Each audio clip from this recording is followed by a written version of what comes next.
Good morning, good afternoon, good evening, wherever you are in the world. My name's Jade, and this is How to App on iOS.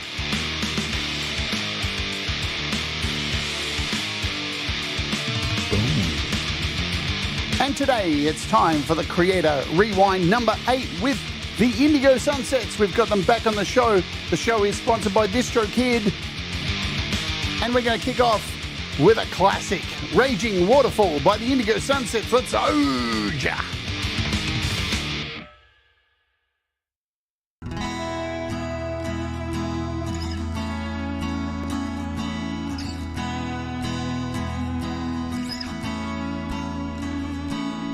I don't think I've seen this place before.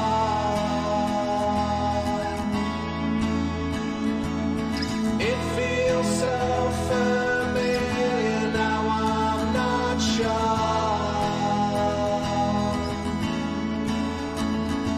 The windows all steam up high and dry.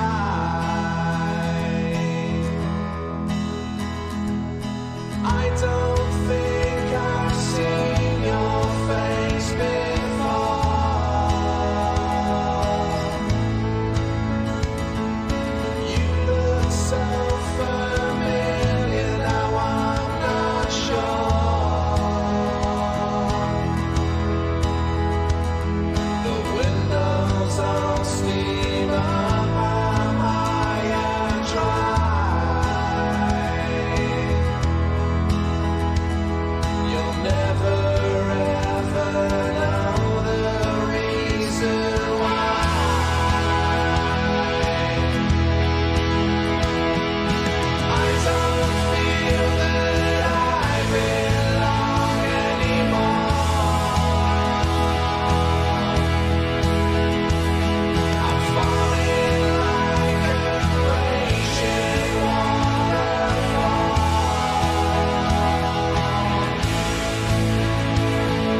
Morning, good afternoon, good evening, wherever you are in the world. I'm Jade, and welcome to the show. That was Raging Waterfall by the Indigo Sunsets, our guest today. I hope you're all doing good. You're doing good out there? Let us know in the chat. Good to see so many familiar faces. We're going old school today. We got the old dogs back. Yeah. It's been a while. We've had a few things happen in between all this time. Let me just pull this camera down a little bit. There we go. Got to show off our sponsor today, which is DistroKid. So we'll talk about DistroKid and then we'll get into this interview, shall we? Because my friends at DistroKid are awesome. Have I told you that before? You know why? Whoops. Here's why. You can sign up to DistroKid and have your music released across a multitude of platforms. So many, in fact, I don't even know the most of them. But one of them I know I might be removing my name from soon because apparently they reckon my music is worth zero. But that's another story. But on the other hand, there's so many other great platforms that you can release your music through with DistroKid, and there's 3 plans you can do so. The most simplest way to do it is to sign up for the $22.99 a year to release your music, and you get one artist, unlimited songs, unlimited lyrics. You get a Spotify check mark if that's worth anything these days. You get royalty splits, which is handy for splitting your money because a lot of people do collaborations and stuff like that. Access to 21 free tools. We'll cover that during the show a bit later on.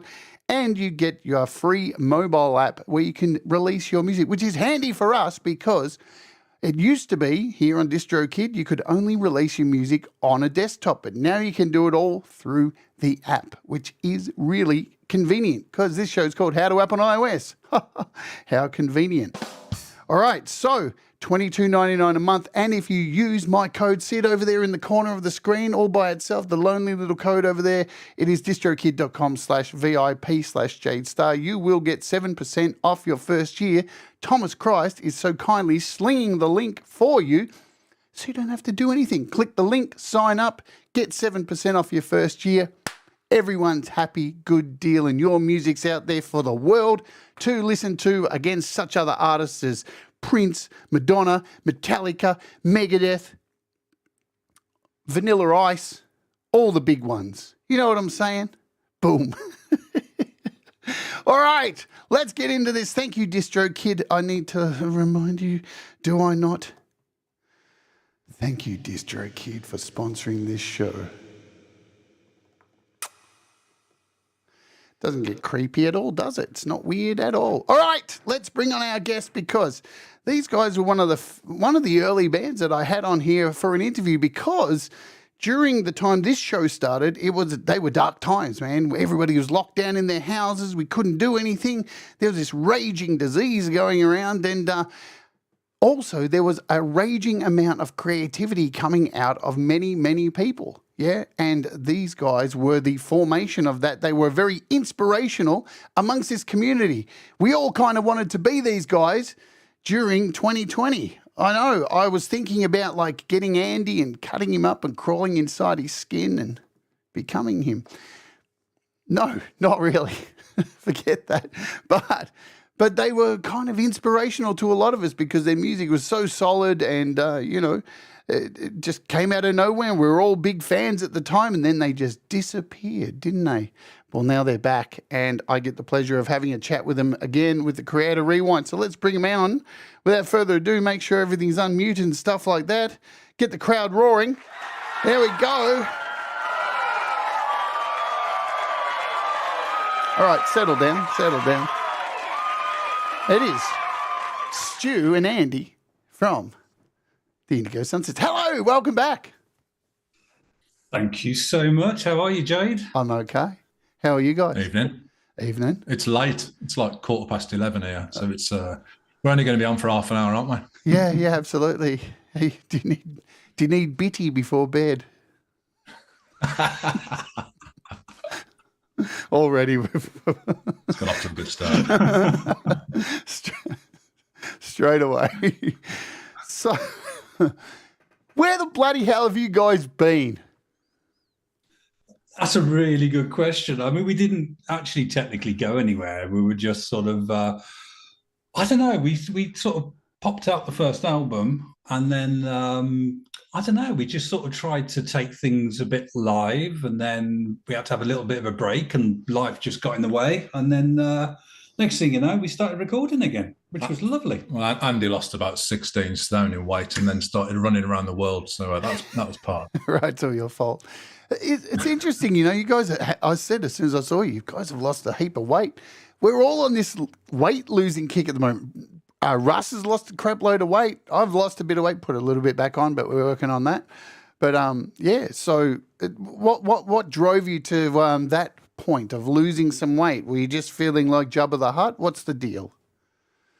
Oh no, with me it was sort of probably lockdown depression a bit, and I saw on Facebook sign up for the London Marathon, and I thought I'll put my hat in that and sign up for it, not realising it's near on impossible to get in, and apparently I got a place, and I was like, at this time I was just under 20 stone in weight. And I was like, I've got to do this thing. So I did something called Couch to 5K and then kept going. And the next thing you know, I'm lining up to run the London Marathon. I've just kept running since. I've been out for a run tonight, haven't we? We have been. Yeah, went for a run, then went for a beer.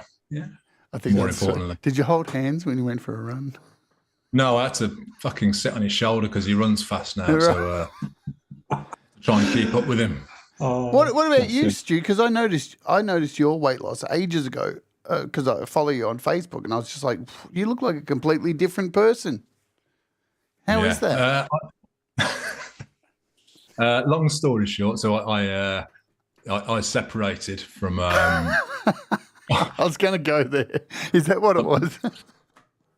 Yeah. So my daughter's on here, so be careful. I'm not. That's a general joke that people say. You know? Yeah. No. I mean, look. Lockdown was hard for everyone, wasn't it? You know, and I think you come out of lockdown and we went through all of that, and then I think I found exercise being the main sort of help for sort of like mental health and sort of like getting you through. So pretty much I just buried myself into work and buried myself into exercise pretty much non-stop for months on months. So yeah, that's sort of like, and I think that's probably where we've been really. You know, we sort of switched off from music for quite some time. And sort of dipped in and out. And actually, since we launched that first album, we came out of lockdown and then got the band back together. But the band wasn't the same. It just didn't feel the same. And we were chatting about this earlier, actually, and the bassist and drummer, which just didn't seem. I wonder if they're on. But anyway, yeah. Look, we didn't seem to connect that well with them, unfortunately. So we sort of lost the sort of feel. And after 20 years and going through the lockdown and stuff, we just decided enough was enough, and then decided to go off and be a bit of a duo and do some acoustic stuff as well. But that hasn't really taken off, but that's something that we're looking at progressing with. And then obviously sort of like, I don't know, about 7 or 8 months ago, we thought, let's finish the album, because we had about 2 or 3 songs already done. And then we thought, you know what, we'll finish it off, and that really got us like motivated and spurred on. And you know, we were sort of like writing, recording pretty much non-stop in the run into releasing that second album. So it was pretty cool times. I think it's fascinating how in times of sadness and depression, all this kind of stuff that happens, how exercise really does help. Like I'm surprised it's not talked about. I know it's a show I've got planned coming up too. How, sure, doctors, you go to a doctor and they say, oh, you should do a little bit more exercise, but there's so much more to it. No, doctors really should be going, no, you really just need to go for a walk, just anything, and it really does change stuff. Even yesterday, I woke up in such a evil mood just because GarageBand had deleted one of my projects for some reason. But as soon as I got out walking yesterday, oh man, it disappeared. And then I got home and it all came back, unfortunately. But I was that guy who used to mock people exercising. I would be like, literally, whilst a face full of hamburger whilst doing it. In fact, my proudest moment, I think, once was I was walking through Birmingham. I've been to Greg's to get a sausage roll, and I'm eating it whilst walking. And this guy goes to hand me a leaflet for a gym, and I actually spray him in pastry as I say, no, thank you. But no, I was that guy. But what you're saying, Jade, no, I'm a total advocate now. For me, I've run 2 marathons, which I never thought would be remotely possible. And yeah, you learn so much about yourself doing something like that. I mean, if you can get through a marathon, you become mentally so much stronger. And yeah, you get the endorphins going, whether it's running, whether it's walking, any form of exercise. It's I'm a total advocate for it now. I think the bit is, without taking this down the exercise route and physiology, I think that the really important thing for this is that everyone knows that health and well-being is like number one. And exercise is just so important. But actually, you've got to find something that you like. And if you can find something that you like that gets your heart going or gets you breathing a bit more, then you're more likely to do it. If you don't like it, you'll last for like a month or so and then knock it on the head. I think what I found, and probably more definitely what Golders has found, is that he's found a love for running, and therefore he just continues to do it and has always done it. Whereas I'm not a big fan of running, I have to get dragged around. But I've found different ways of exercising and different ways of sort of like improving my well-being by just trying to enjoy it and just trying to create a habit for myself. And I think that's really important for people just to understand, actually. And it makes a massive difference, right? If you don't do anything and you're sedentary and you just sit on your arse all day, it's no wonder that you feel sluggish and feel a bit crap. And I'm not trying to preach or anything like that, but no, it's what true. I think I'm trying to do is I'm trying to tell this from a bit of an experience where, I wasn't in a great place sort of through lockdown. I put loads of weight on. But actually, as soon as you started, actually, mate. Yeah, it was my beard. Yeah. I had a massive beard as well, which was a proper fashion faux pas. It was horrendous. Neck beard. But actually, yeah, but it's one of those, trying to get decent sleep, trying to drink loads of water, and actually doing some stuff and get up and moving does make a massive difference. You can start off really slowly and then just build it up. And if you can create a habit and get that into your lifestyle, you're more likely to live longer, let's say. Yeah, I agree. Like for me, when I started walking, I was like, this is pretty boring. And I don't think I'm motivated enough to go out and walk every day or go out and walk. So I'd always wanted to video. I'd always wanted to travel and shoot video. So I just started doing that as well. And that got me motivated. And again, yesterday, because I've had 3 weeks off doing it, or 4 weeks, heading out there again was really hard yesterday. But as soon as I got out filming again, I just forgot. And before long, it was like, man, I've done 13 kilometers today. I've walked halfway across the city, all the way out 3 suburbs past the city. And then I got home. I think the thing is, though, it's the pain. Like, I think I enjoy the pain afterwards. Like, even though I whinge about it, but you feel like you're actually alive. And, my doctors have picked it up too. As soon as I went and saw my doctor after starting the series, they were like, I don't think you need this blood pressure medication anymore. I was like, oh, really? Yeah. So all I need to do is just start walking. That's it.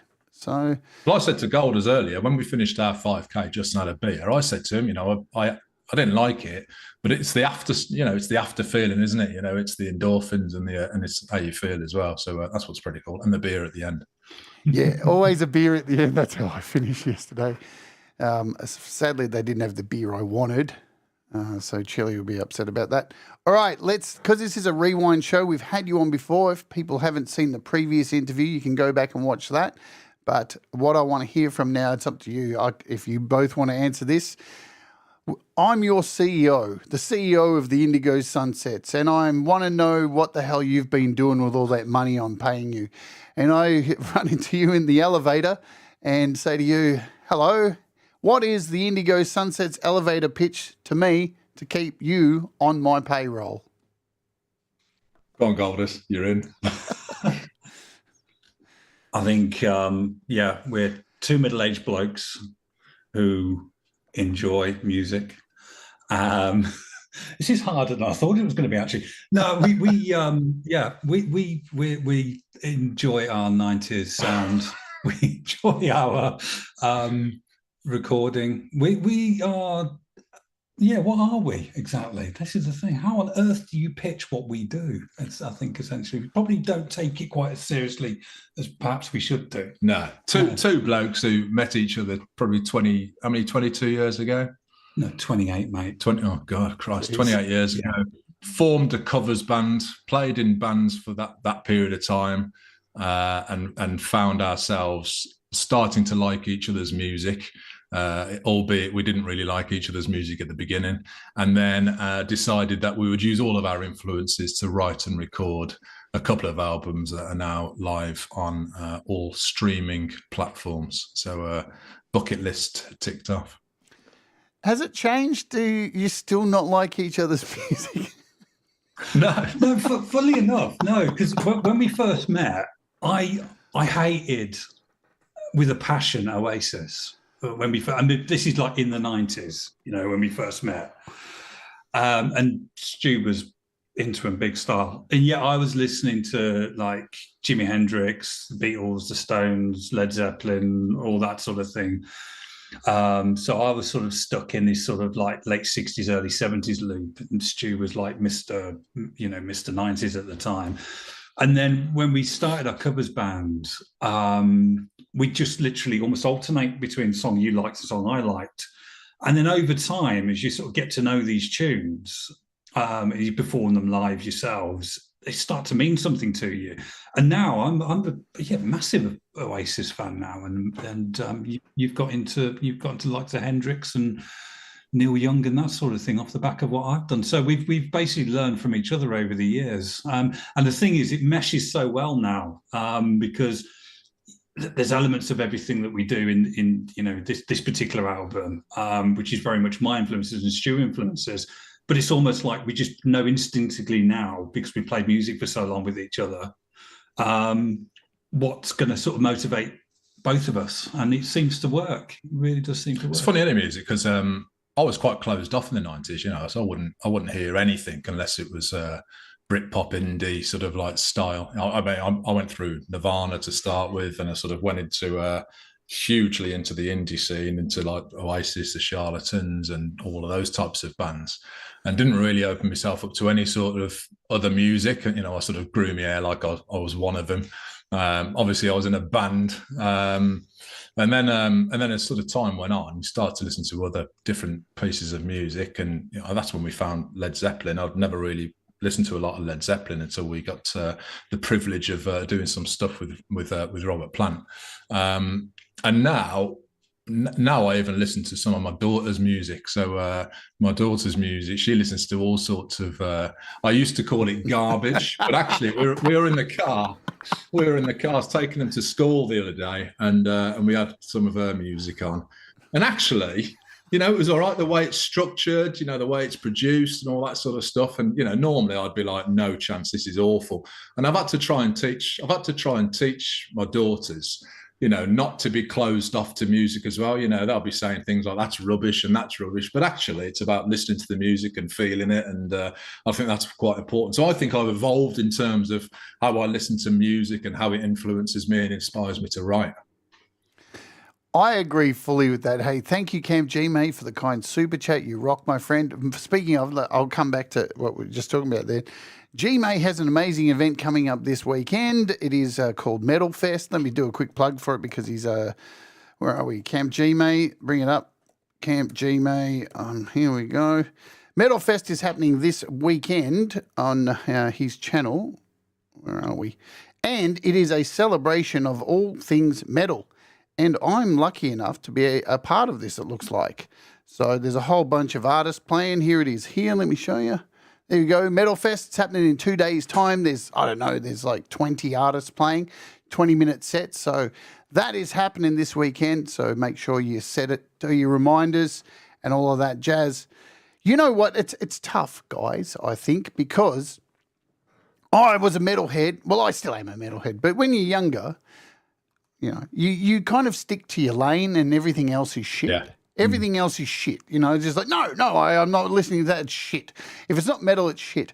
But you get to a point where you go, I really should be paying attention to other styles of music because even if I don't like it, there's value. Because one of the main things that I think I learned from recording in studios, I've told this story many times. I paid an engineer to listen to my album. I didn't end up going with him because he cost like $2,000 a song to record with. But out of the money that I did pay him to listen to my music and give me some advice, he told me, you need to take lots of stuff out of your music. It's too cluttered. He goes, and it doesn't matter if it's metal, it's pop, it's country, it's death metal, it's Frank Zappa. You still have to always pull stuff out. And that's the value I think you get from popular music is that popular music understands less is more. Oh, we get sucked in. We are shit at that. We get proper sucked in to trying to fill as much as we can into songs. But actually, once you do it, you can start to pull stuff out, so you can sort of give it some more breathing space. But we definitely have learned through the course of writing a couple of albums that less is more, definitely. But do you know what I think is really interesting as well, though? I mean, you're talking about different styles of music, and this is kind of one mention to everybody in the chat and everybody within sort of the wider GarageBand, Logic Pro, however people are producing home recorded music, is when you get involved in these communities, this is what I've found, you kind of appreciate more what the process has been because you're doing it, and you're more inclined then to start listening to other styles of music. And certainly since lockdown, when we started recording, we were listening to what everybody else was producing. And yeah, granted, it wouldn't be stuff that I'd naturally gravitate towards, but you'd suddenly think to yourself, actually, you can appreciate the process and you understand how it's been structured. And that helps you appreciate other styles of music as well, what other people are doing.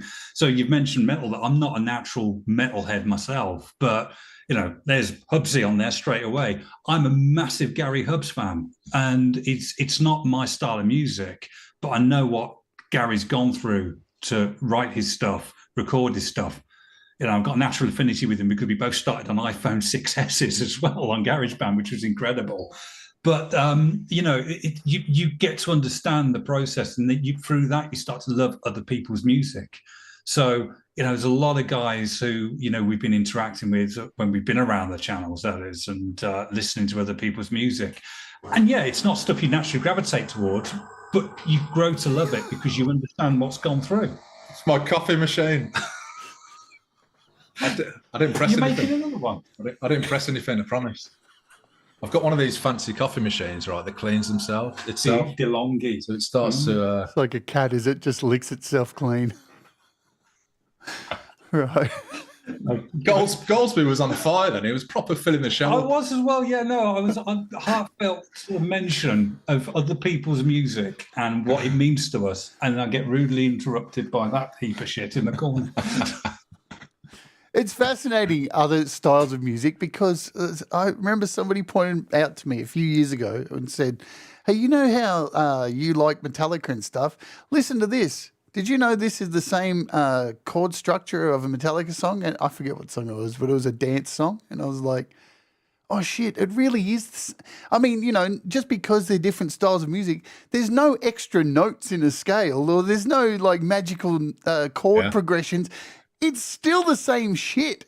It's all the same music. And you can see that these days when there's so many channels on YouTube who take music like Metallica, they'll take the vocal and then they put it to a dance song and it all just fits. And that proves genres mean nothing. It's like it's the quality of the song. Does it reach you? Does it make you emote?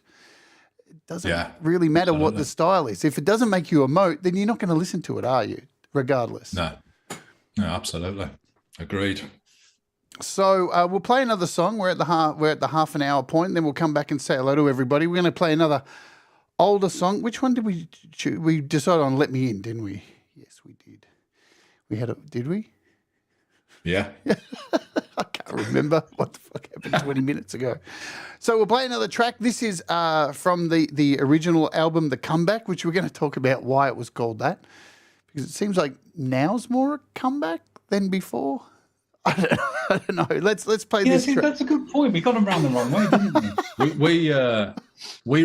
We entitled it The Comeback because that was the very first name of our band, the Indigo Sunsets, was the very first band name we had. So and then that stopped after about 2 or 3 years, didn't it? And then we thought, you know what, we'll reprise it and call the album The Comeback. Lovely. We're going to play Let Me In. So this was from the original album. Let's Oj. We'll be back shortly, folks, and then we'll say hello to all of you who are so kindly here in the chat. Let's unmute and let's do it. Let's Oj.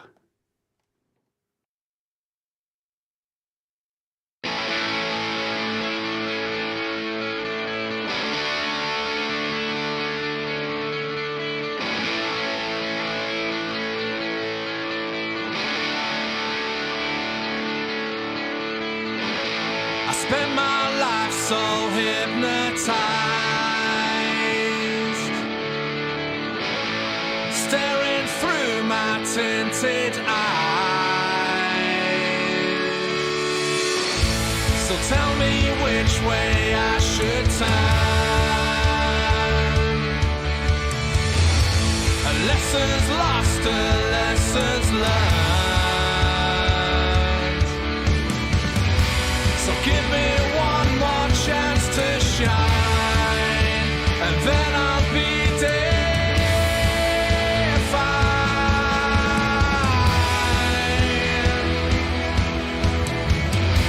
A reckless time to contemplate, but don't give up on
got to have a cup of tea when you finish rocking out. Do you know that video was a shout out to my daughter. I was stood on my back patio with a green screen with my next door neighbour, God bless him, he's actually passed recently, looking over the fence with my daughter with an iPad just filming me. And that's how that was all together. They were cool times. That leads me to this section. What I know about you and how you know me, and this is my little section I like to call in the Creator Rewind is me and the Sunsets today. So I remember seeing you on in the chat on Pete's channel, and I guess Pete is the gateway drug to everybody, Pete Johns, and it's funny because during the lockdowns and all that stuff, so much destruction went down in that time. So many people lost so many things, and yet so many people gained things. And it's a real love-hate thing, and it's the remnants of it are still felt today. There's still people on my Facebook who are typing some crazy stuff about something that happened 4 years ago and still think it's all some kind of thing to like control us and all that stuff. And then I'm sure there's people who read those comments and go, wow, I lost 3 family members during that time. How inconsiderate. And then there's artists who found their calling. For me, I remember that time musically, like we all have times when, during the 90s, Mr. Bungle was my band and all that kind of music. And I'm sure that people remember grunge being their thing. But for that year and into the next year, it was the Indigo Sunsets for me, because you guys just came out of nowhere, carved it up. We all were always hanging for your next video clip. And to me, it felt like you guys were the template at that time. And whenever I think about the lockdown, I just think about you guys. And every time I hear your songs, it just brings me back to that time when we had this flourishing community, and we always, I did anyway, look to you guys who were doing it really well. Do you know, it's weird you say that as well, because, for us initially, it was kind of almost a bit of a selfish endeavor, I think, that we just wanted something to do. And we'd originally started doing these sort of lockdown collaboration videos where I'd film myself playing guitar, then send Stu the video, and he'd listen with his earbuds in, and then record himself singing, and then we'd mesh it together and then put it on Facebook. And then Stu said, do you want to try and use GarageBand? And then for me, that was just a little toy thing at the time. I'd not really taken it seriously. But then we started looking into it, and obviously found Pete's channel, and started learning how to use GarageBand. And then suddenly, I don't know what happened. The tunes started pouring out of us. Yeah. I don't understand how that even happened, because we'd written songs before, but nothing we'd release now, obviously, because we hopefully we've grown slightly as musicians since we originally started writing. But it just started pouring out of us, and then it was kind of like, we'll release a single. Then it's like, let's do an EP, and then let's do an album. And then when we sort of like cast it out into the world, and people started listening to our music, we were getting feedback from people, and saying that during that period, there's always one guy, and I saw him quite recently. He was very, very poorly. He caught COVID and he was hospitalized. And when he was recovering, he actually said to me, it was your album was one I was listening to, and that's what I used to help me recover. And I think at the time I couldn't quite sort of get my head round something we've produced has meant something so much to somebody else.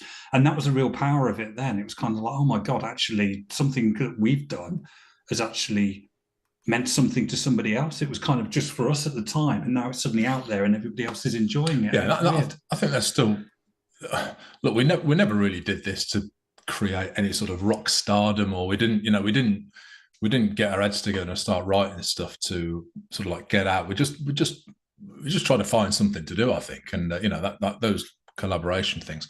And then it was the same with the videos. But I think the thing that caught me, which was a bit of a hook, was I stuck one of my videos. I did chapter 6 on GarageBand the first time, and then threw it onto Pete's very first Your Music Live.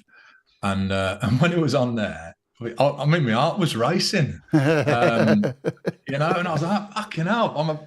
Feet was introduced, and I'm like, oh my God. And then he plays your song, and then suddenly, it's on YouTube on some guy in Australia's channel. And I was hooked. And I said to Andy, I said, come on, we need to get hold of this. And then obviously I'd done a lot of research on GarageBand from yourself and from Pete. And that was the start of it, really. And I think that was the catalyst. The learning of how to use that was the catalyst to write the songs. I don't think it was the other way around. It's a bit funny, actually, isn't it? It was all, you'd think it'd be like writing the songs. But I think because I was learning how to use this system, and sort of like getting to grips with it, I knew we had some songs that we could probably cobble together and start writing. But once we were starting to get it down, and we had no idea that actually you could write and record and get songs that could all almost be radio ready, if you like. And once we found our feet with it, I think once we've done one or two, we then sort of like we just wanted to carry on and keep going. So I think it's amazing. I tried to move to Logic, but I did a classic garage, and I just gave up because I just haven't done the research on it. I haven't really got my head around it. So we went straight back to GarageBand. We went straight back to type. But it's easy, right? It does what we need it to do. We don't need it to have bloody bells and whistles, to be fair.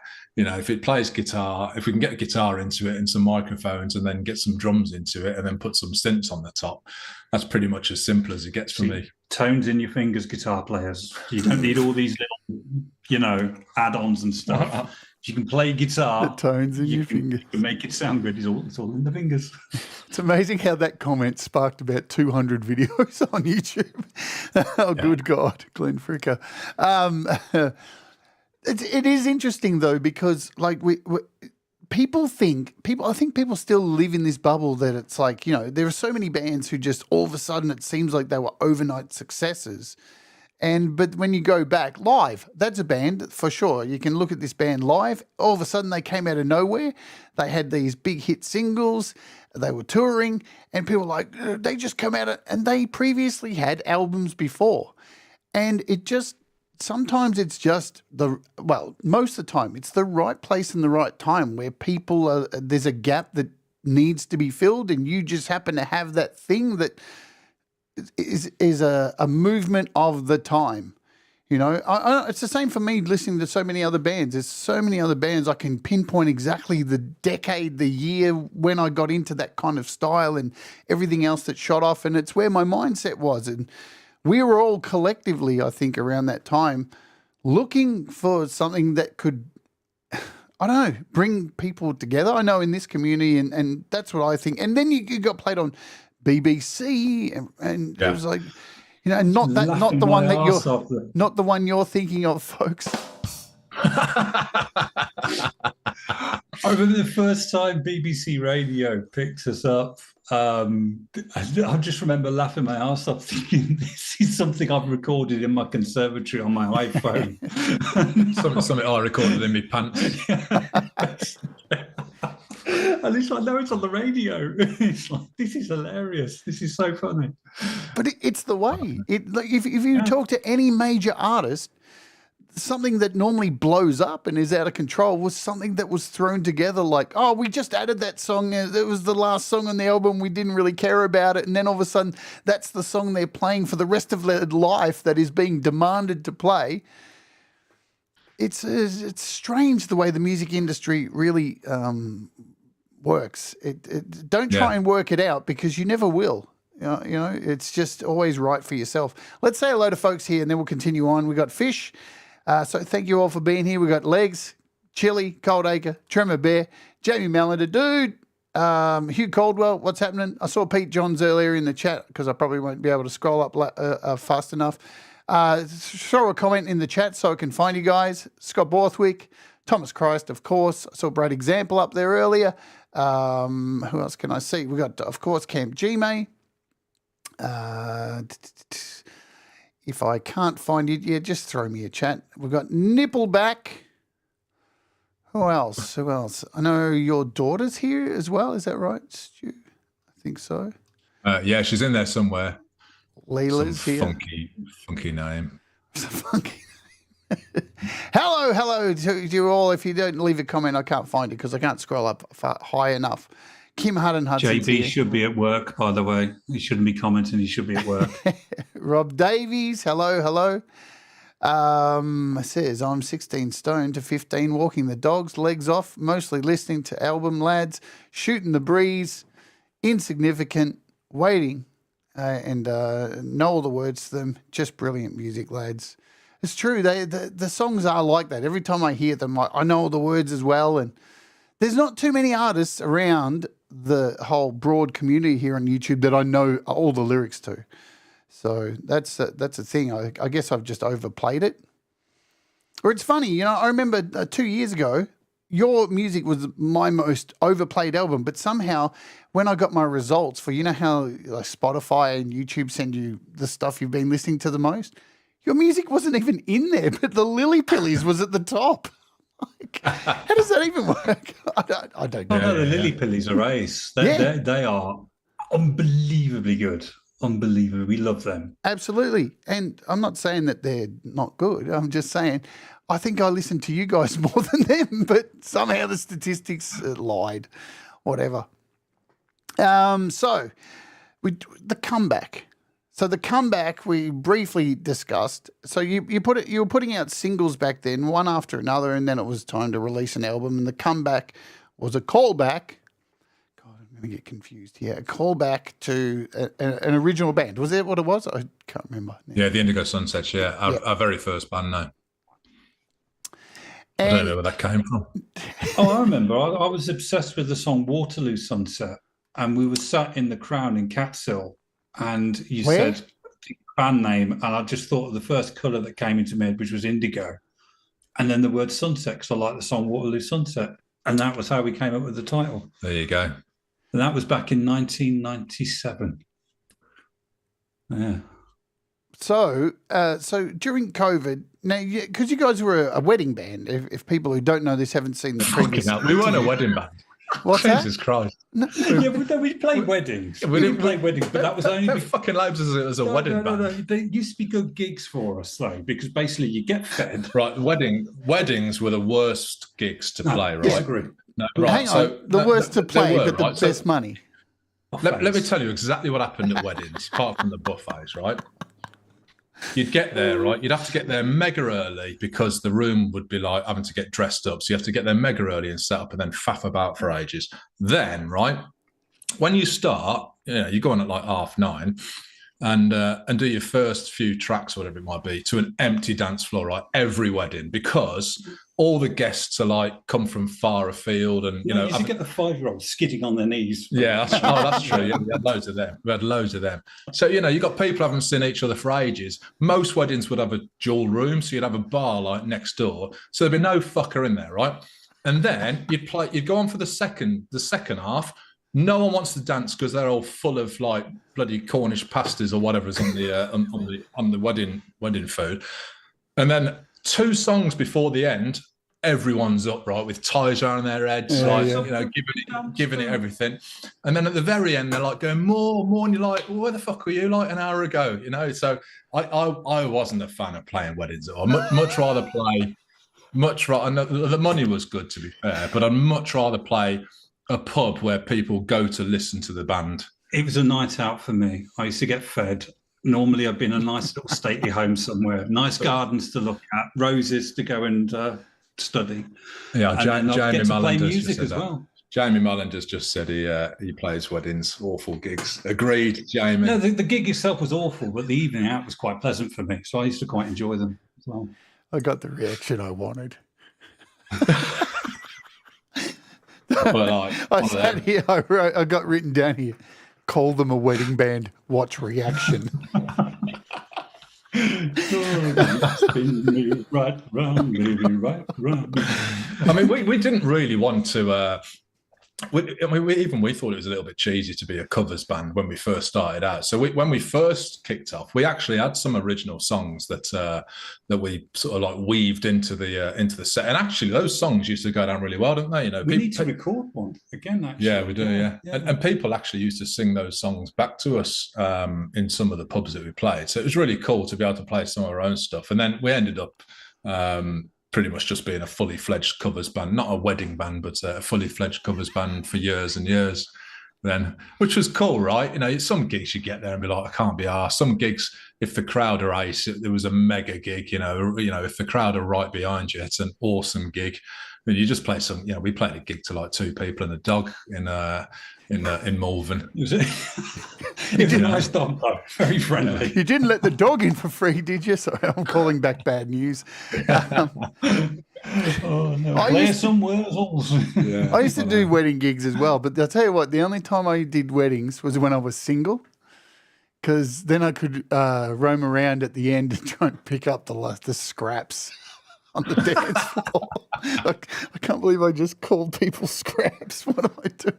I'm cancelled. Well, we played a wedding, and when we were sticking all the stuff in the motor. Oh God, yeah, there was a massive kick-off because the bridesmaid had gone and banged the groom in one of the toilets on the same night.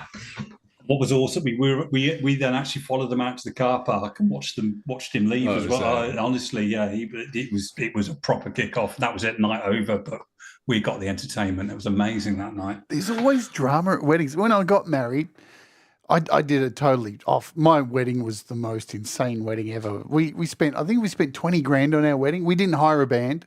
I got karaoke because then I could leave everybody downstairs to do karaoke and then go upstairs with my friends and do lines of coke. But that's what I planned. But we put $1,000 on the bar and just left everyone to their own devices. And by the end of the wedding, by the end of the reception, there was $53.62 left on the bar. And, oh, man, it was not good. It was not good.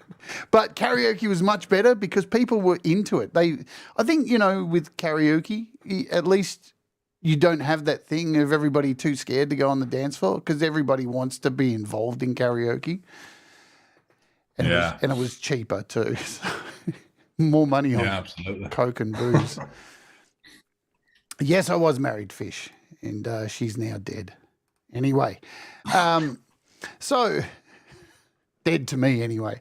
So you released this album, and you're in amongst this community, and as I said, all of a sudden you played on BBC, and I think I had you on the show, Andy, to talk about like promotion and stuff at the time because you were doing it way before anyone else. I mean, this is a really important thing I think that's missing from these broad communities here on YouTube is it's cool that you go on to Metalhead Hippie and then Thomas and then Pete and everybody's playing your music, but there's more. There is more out there. And so what set you on the journey to try and reach out and how was the process to try and get your music played elsewhere outside of YouTube? Was it hard? Well, that was you, Jade, after our first interview. And when we finished, we were having a chat afterwards. You said, but you said, well, are you going to get it on the radio? And I was like, oh, I hadn't thought of that. Let's go away and research what we need to do. And it's hard graft. It's a hard process, but you develop a bit of a biog and you get all your images and your logos in check and basically get like I'm not sure what it's called, like an electronic press kit or whatever they're called these days. But you build a profile, you get all your tracks in order, you make sure that basically you've got them in various formats so radio stations can have them. And then you just research radio stations who are looking for indie music. And it's just a case of then sending a nice email or uploading it to their website and then properly promoting it and using Twitter or X or whatever it's called now to basically engage with people outside of the YouTube community. And next thing you know, you're suddenly getting lots of airplay. And, even now we're still getting songs from the old album being played on radio stations. Lonely Oak Radio. Well, yeah, but it's it is. We're on it all the time. I keep getting an email. Lonely Oak Radio has just played Raging Waterfall. Brilliant. for the 5,000th time. But the point is, it's worth doing. It is really worth doing. If you want to sort of, it's right what you say though. It's lovely to put a YouTube video up, but when you're playing within the community, it's kind of like people will listen, people will engage, but that's probably the only time they're likely to go to that track because. And that's no disrespect to them because they're busy producing their own music and they're busy wanting people to engage with their music as well, which is absolutely fair enough. So there's kind of this narrow bandwidth sometimes with YouTube, especially if you're involved in communities, because you put a track on, you'll get 300 views, and then suddenly the views will drop off. Yeah. Shows how many views we get. But yeah, it does. Yeah, but if you reach out further than that and you start going out to the various internet radio stations, and there are a lot of people out there who are really passionate about indie music and actually spend a lot of time wanting to promote various artists, then reach out to them and just get things sorted, get your ship together, your tracks in the right order, and just start filtering it out there. And then, funnily enough, you gain a whole load of fans who you wouldn't have come across you purely from sticking to YouTube. Yeah, absolutely. I mean, I don't send a lot of music to the shows. I'll release a song and then send it to Hippie and Pete and do all that stuff. But outside of that, the stuff I send here in Australia to small stations that play it is like, that's where I'm getting my checks from at the end of the year from APRA. Because once you get a song out on the radio, you do get rotation. It goes into their cart list and they just pull you out when they need to. And then that stuff gets tallied and sent to APRA. And then at the end of the year, you get your APRA check and go, oh my God, I just got $900 and I did nothing. So all that work can pay off for you if you're sending your stuff out. You keep up your records with the copyright, whatever it is, ASCAP in the US or whatever it is, and do all that stuff. It can pay dividends, and you're reaching a different audience because you're right. Like the community here seems large, but it really ultimately is 300 to 500 people. That's it. And you know, you say that, but that's all. Personally, that's all I need, right? You know, it's one of my best mates. I think he's on here actually. He sends me messages now and again saying, "Oh, that Shooting the Breeze is just unreal. Keep listening to your album." That's all I need, right? Honestly, you know, just the odd person just to say, "Listen, the music's great," and how it touches certain people. I love that. That's good, and I think that's one thing that probably surprised us both, because we didn't do it for that really. You know, we wanted to do it for ourselves and what have you. And then once it's out there and people start saying, "Oh, actually, it's quite good. This is," you know, you get a bit of a buzz for it. You know, you'd be mad if you didn't feel a little bit warm from someone saying that you've done something well. So you know, and you know, we like to amplify that and keep it going. Indeed, you do. Let's play another song and then we'll come back and hear from our sponsor, DistroKid. This is Perfect World. We're getting to the new album. This is the new album stuff now. So how did this song come about? What's this? Perfect World. Perfect World. Oh, my God. I wrote this in 10 minutes. Yeah. No word of a lie. So I was bored on a Sunday afternoon, nothing to do, and I sat down and I just wrote it. And it's just one of those things, and I'm not trying to big myself up or anything like that. I just sat down, wrote it, and it all just came together. I recorded it straight off the bat and put it all together in a day. And that was it. Came and did you Andy came and did the actually I was really struggling for a riff, and then Andy came and then stuck this riff on top. So yeah, it was a mega quick track. And then the Perfect World's it's the Stickman. Oh yeah. And then the video took about 3 times longer than actually what the songs were. About 4 weeks to do this. Yeah, it's crazy. So I went to the Apple store with my kids, and we went downstairs, and they were doing a Procreate lesson with the Apple Pencil, and then so me and Charlie, my daughter, we were drawing each other and whatever. And I was like, oh my God, this is amazing. So I went home and downloaded Procreate and had a play with it. Then my girlfriend bought me an Apple Pencil, and all of a sudden I found out how to animate on it as well, real like simple animations. I thought, you know what, I wonder if we could do a video with this. My God, Jade, it took absolutely fucking ages. I made you put me in a pair of Hoka trainers. The problem was as well, right? I said to Andy, I said, right, Andy, I've got some Adidas trainers. They're my favourite type of trainers. What trainers do you want? I'll see if I can, like, you know. But once you've drawn something to animate it, you've got to draw it again and draw it again and draw it again and draw it. And he was like, can you put me in some running trainers? This colour. And so this video took me absolutely ages to do, but it was quite cool, right? Oh, it was amazing. We want to do something a bit different, and it, you know, fitted the song quite well as well. Awesome. Let's play it. Ready, guys? Let's do this. This is Perfect World, Indigo Sunsets. It's Ooja.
Short, sweet, rad, fun, love it.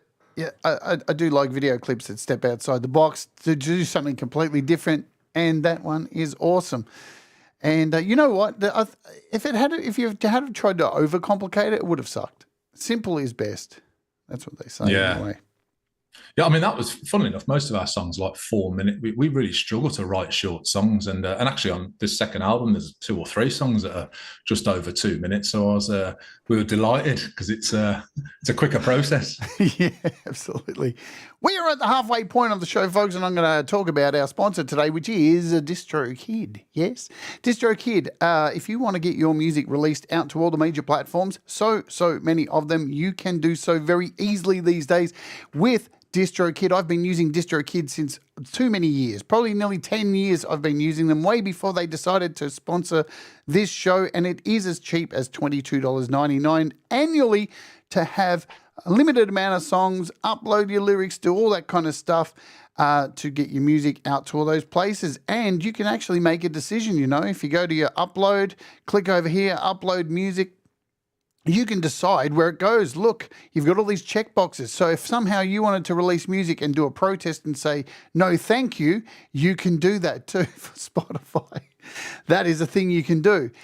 And if you use my link there, distrokid.com/VIP/Jade Starr, you'll get 7% off your first year. They have a group of different tiers you can use. If you have multiple artists, like 2, you can use the Musicians Plus plan for $39.99 annually. or the ultimate plan, which gives you 5 artists at $89.99 annually. Plus, you are given very unique tools. Like if we head over here and you want to say promote yourself, you've got all these tools that are included, and you can make things like, I don't know, mini videos where I can scare myself into hell by choosing this thing, the Tube Man. I don't know if you guys know this, but I have an aversion to Tube Men. If I see one on the side of the road, I have to cross over. I can't walk past them. I'm scared of them. I'm literally terrified of Tube Men. I feel like they're sucking my soul into hell. And but you can take something like this and choose, I don't know, let's choose Arse Maggot by FMC. A classic. A classic FMC song. And I can generate my own mini video, which is perfect because you can upload this straight to Instagram or Facebook because they are made with the perfect size as a little reel or short, whatever you call them these days. And it takes a few minutes and then you can download it onto your system and do all of that kind of stuff. Please don't, folks, send me a Tube Man. It will be the end of my life. I'm absolutely petrified of them. And it takes a bit of time to process, any minute now, and it'll be right. It's okay to leave the page and you can come back, grab it, download it, and then you can use that for your promotion once you've released a video. There's heaps of tools in here for promoting yourself, as you can see. Meme video generators, promo cards, heaps of stuff just to get it out there on all your social media services. Now, you guys use DistroKid, don't you? I'm pretty sure you do. What is it we do. about DistroKid, since you've been using it, what's one thing that you like about DistroKid, my friends?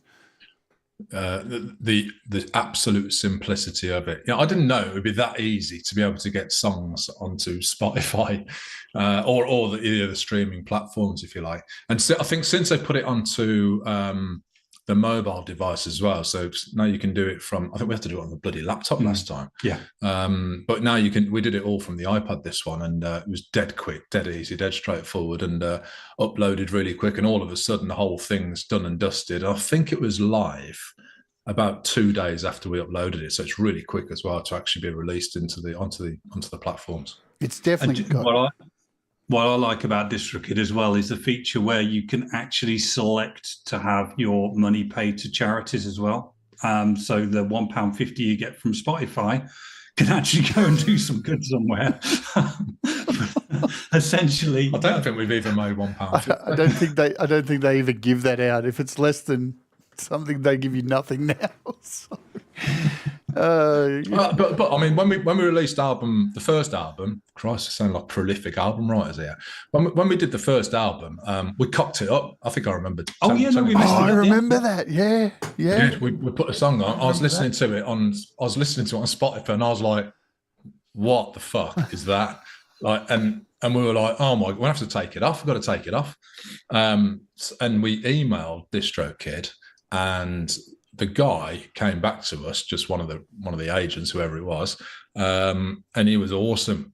Pulled it off, got it taken off. We re-uploaded it, loads of backwards and forwards with the guy. It was awesome, and he got it back out, and it was on. It was ice. You remember? Yeah, you say that back in the day, you had to have a desktop to do it, and I remember I've got videos still on this channel of workarounds, how to do it from your iPad with all these workarounds, downloading like browsers that would do it. I think it was iCab Mobile. You could get around it and do it, but it didn't always work. And then they dropped the app. And I think I was on the beta for the app for Pete will probably corroborate this with me. It was about 8 months. We were on the beta before they dropped it. And I'd already done a video showing how to upload. So, but it does make it a lot easier for us iOS people now, and Android as well. Do remember that. So if anybody's out there making music on Android, is there anybody at all? Can anybody? Hello. Anybody? I'm trying to look for a cricket sound. I can't find one. I think I deleted it. No, but I think people do make music on Android. I'm not sure. So thank you, DistroKid, for sponsoring the show as always. It was close to a year. Yeah, there we go. So it was a long time coming. So you guys, after this album and after we got released from lockdown, you started gigging as a band. Yeah. How did that go? How hard was it to get the guys up to speed on the songs and then get out there and start playing these songs? And It was a traumatic experience. I'll never want to repeat it ever again. Thank you, Jade. that good. It was funny. Our very first gig we played was in a beer garden, and a lot of the enforcements are still in play. So people couldn't sit next to each other. Yeah, even this was outside as well, right? So you'd had there was loads of tables in this beer garden. We're in this tent, no masks or anything like that. It was really, there were people in the bloody, I'll say audience, however many people were there with masks on. But these people hadn't seen a live band for I don't know how long it would have been. It would have been 18 months. Yeah, absolutely. Yeah. So and it was really strict, right? You couldn't mix, you couldn't stand next to each other. You had to keep your distance still. And in the second half, everyone's just jumping on each other and jumping on each other's backs and kissing each other and all sorts. It was proper going off. It was alcohol. It was brilliant. It was a proper yeah, it was good. But do you know what? I think we tried it. We went rehearsed, and I think that the rest of the band were really into what we were trying to do. We went out there, and I don't know how you felt, Stu, but audiences had changed so much from pre to post lockdown. How can I put it without sounding too sort of just say it, mate? Well, yeah, I think people just out for them to have a good time and almost ignore. Yeah, how dare they, the bastards? No, but what I'm saying is, it's almost like hang the music. I'm there to chat to me mates. Yeah, and we found it was sort of I think the last gig as a full band we played, I think we played amazingly. We played absolutely fantastic to a very, very big audience. And it was almost like the last song. And I just remember this sort of literally, wow, by about 3 people. I was kind of what more can we possibly do? We've really busted our asses tonight. I think we've sounded great.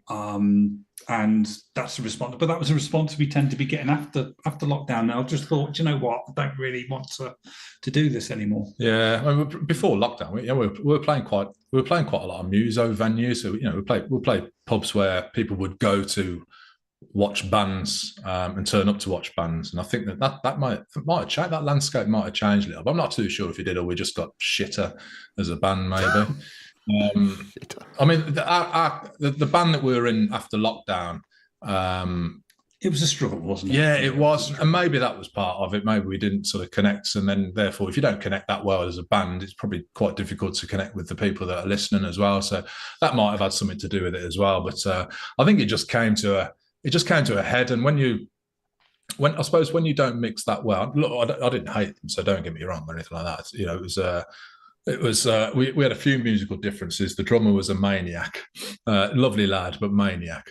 But if you don't rehearse often and you don't keep refining your set, it just becomes stale, right? And especially when you're a covers band, you just regurgitate the same tune every gig after every gig. So it just, whenever we put new songs in, I'd actually really look forward to the gig because we were playing a new song, and we just didn't get to that place. And when we tried to get the guys to play our original stuff, we couldn't get the feel. We just, for some reason, we couldn't emulate how we'd recorded it and putting it into a live environment. Probably apart from Never Leave Me. Yeah, that was the only one that really worked, wasn't it? Yeah. Raging Waterfall, for a song that people seem to appreciate, it was just it was dead air, wasn't it? After that, sometimes it was terrible. Yeah, but I think there's a difference between playing covers and playing originals, though. I mean, got to admit, it's much harder to play originals to a live audience because it's the first time they've heard the songs, they've got a connection with it. They can't sing along with you. But it was just so difficult. We just couldn't get the feel right, could we, with the guys? It just really wasn't working. That's hard with originals, right? Because even when you go and watch a band that you've followed for years, and they do a new song, it's hard, isn't it? You don't quite connect with it like you would do if it was an absolute banger. And I've been to see hundreds of bands where they've done that, and that doesn't connect. And down the line, it does, because you get an affinity for it, you get to understand it, and you get to know the song, and therefore, when you go and see them again, you're right behind it. But that's really tricky when you're trying to play your own stuff. I think that's really hard to sort of break through and try and get a connection with someone who's never heard your songs or hearing it for the first time. Plus, the fact they didn't write it, or they weren't involved with the creation of them as well, was quite difficult for them also, because they then wanted to sort of bring their own bit, and we kind of like, that drum fill is wrong. And it was we tried to be diplomatic about it, but it was tough. I've always believed, you're either a cover band or you're not. Like, I've tried the same thing in the past, had been in a cover band, then we started writing together because we liked each other. How's that for a band? We actually liked each other. And then we tried to introduce our own songs in, and it just didn't work. But whenever you've like started an original band, the worst thing is if you've gone from being in a cover band and kind of making something from it, to then go out and just scrap all that and be, hey, we're original now, you are back at the bottom. And you are playing to two people, and that can be a kick in the guts. So that's the hard thing. But yeah, it's kind of hard to integrate original songs in there. It's a shame, like, it hasn't kicked off. And I think too, I think it was partly us too as well. I think, well, definitely me. It just sort of came to a head, I think, a little bit. It's a long time to have been doing it. And before lockdown, we were gigging. Sometimes we were gigging 3 times a month. So it's full on with with family life and everything like that. And then and then you get back on the road and you get back out and doing it. And then if you don't find a spark for it like you used to, then I think it's probably time to hang up the Fender Squire or the Telecaster. So you do these gigs, it doesn't pan out the way you want, and then we mentioned at the start, life gets in the way. You go missing in action. No, what was there still a hunger to write music during that time, or was it just a complete walk away from music and focus on other things, or were you still noodling and ideas? No, I don't want to talk too much. Look, I went through a divorce, and it was, and we got through it. It's amicable. I co-parent, which is amazing. So I've got 2 amazing daughters. But that time in my life was really difficult, just with time and with everything that's going on, and exercising every day.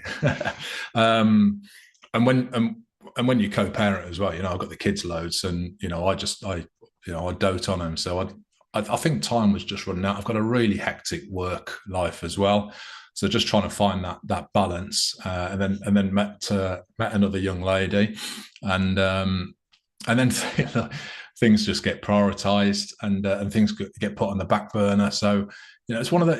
It's really weird, isn't it? Because you sort of we don't lose passion for it. So don't get me wrong, but I think you just lose that. You lose the connectivity with it. But then actually, it's buried down there somewhere, because as soon as we started again, it was like full throttle, wasn't it? So it's deep in both of us for sure. But yeah, that's sort of like what happened. I think most of it was probably down to me. I lost my dad this time last year as well, so that sort of like was a bit painful. So yeah, just everything sort of like goes on the back burner a bit, and but yeah, it's yeah. I think, but mine was slightly different, obviously, because I knew Stu was going through a lot, and obviously, we've been mates. We're mates before we are musical partners. So obviously appreciated he needed his space, which is which was absolutely fine. And for me though, I was kind of like, oh, what best can I do for us as a musical partnership? And I tried to keep my hand in, because I realized that Stu does the real lion's share of the production of the, you put me on GarageBand and I may as well just mash my palm over it sometimes and hope for the best. And I thought to myself, do you know what? I'll try and write myself. And the idea was to just get some tunes in place for when Stu was ready. And then as time went on, I was kind of like, well, let's just sort of record them anyway properly, and then I'll have a go at mixing them. And then I was sort of like, because I have to have a DistroKid account myself for the Indigo Sunsets, just to get the share of the £1.50 we get from Spotify. And I just thought to myself, well, I'll throw a few tunes out there and see what happens. And that was a mistake, because we work better together. The stuff I was coming out with wasn't particularly good. It was That was dross, to be honest with you. There was a few things which It were all wasn't. right. No, there was a few things, it wasn't really working for me. And I just thought, oh, do you know what? I've learned a bit. I've grown a little bit myself. I've understood a little bit more about the production and the process of it. But let's just leave it be for a bit and wait until Stu's ready to start recording again. And it was difficult as well because another thing, it's probably why we disappeared off the channels a lot. And that is because when you've got nothing to share, you kind of think, well, what's the relevance of us popping up? And, we'd still be watching your videos, Jade, and certainly watching YML with Pete. But, I don't want to pop up in the chat because I've got nothing to offer anybody anymore. Now, that's a weird thing to say, but it was kind of like, well, I'll just sit there in the background, enjoy everybody else's music, and wait until the day when we can suddenly start recording again. And that day came when we were both ready to commit to it, and we're very pleased because we're very, very proud of this album. So we're happy with where we come from. There you go. There we are. And let me tell you, it was very exciting to see you guys back because I know I can only speak for myself, but I missed having new music, and we're all hoping there would be new music, and here it is, and I'm going to play another song from it. It seems like we were waiting for tomorrow, and now tomorrow is here, and we got new music, so let's bang this one out.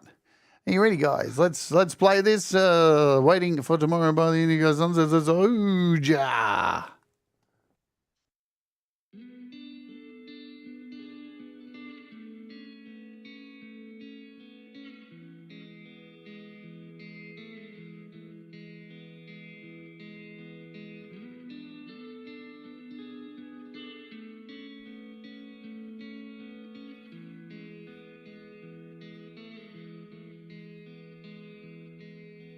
I know I can't find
Ja. What I really love is with the album, I didn't know what to expect. I mean, you started dropping singles out of the blue, just, whoa, hang on, Indigo Sunsets, where did this come from?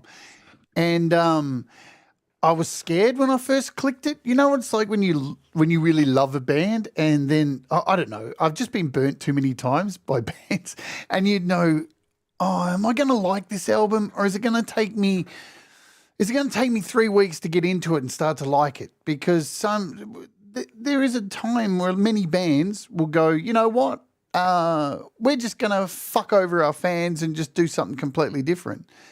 And when looking back, a lot of these bands, you watch them years on and go, yeah, that album was a mistake. We tried to take our fans and divert. And Metallica have done it. There's been so many big bands who've done this and gone, you know what? We're just going to flip things on its head. U2 did it as well. And it never works. So, but this feels like a continuation from the last album. What was the mindset going into putting these songs together? Well, a couple of the songs we'd already written. That one, Just Waiting for Tomorrow, Andy did all of that. Right. I just pressed record and did some mixing and stuff.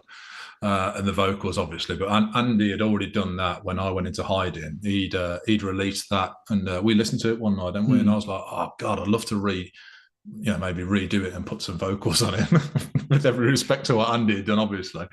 No, I'm not a vocalist by any stretch. So I think the reason why it sort of like feels as though it has some sort of continuation to it is because some of the songs were sort of like in the works, even from the first album, which sort of like had some overflow tracks as well. And then we sort of like just bolstered on more. And I think, I've been through quite a lot as well over the last couple of years. So I think there was quite a few things that I wrote about with my experience. So I think they sort of came to light. But we've always got the same sort of feel and the same tonality in terms of how we write music.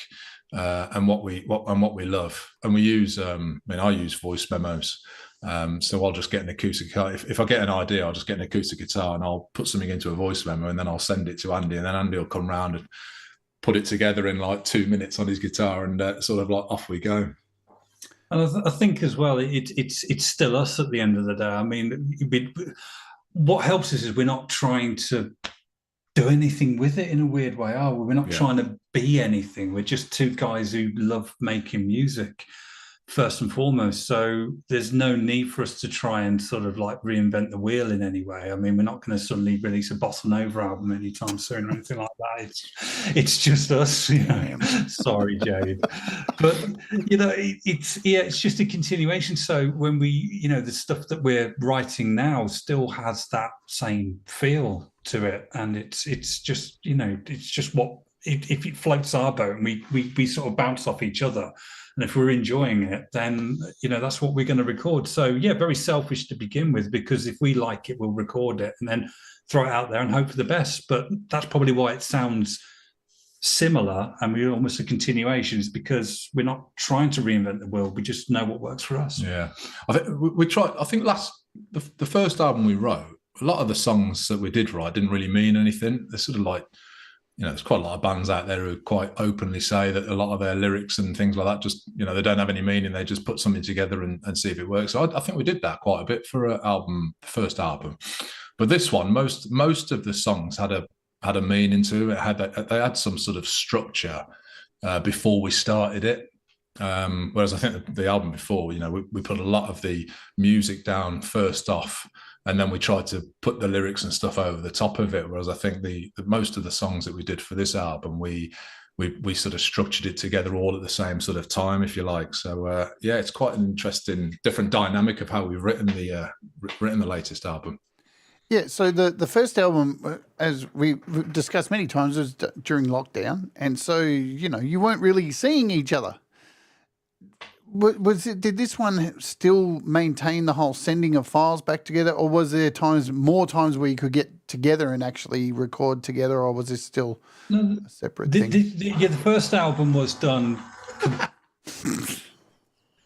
At least it's not a squeaky chair. In the coffee machine again. We haven't even done a coffee. Why is it doing I that? don't know. Is it like a self-cleaning? You've got a Virgo coffee machine. It just can't stop cleaning itself. What were we saying? No. That'll be it now. About getting together.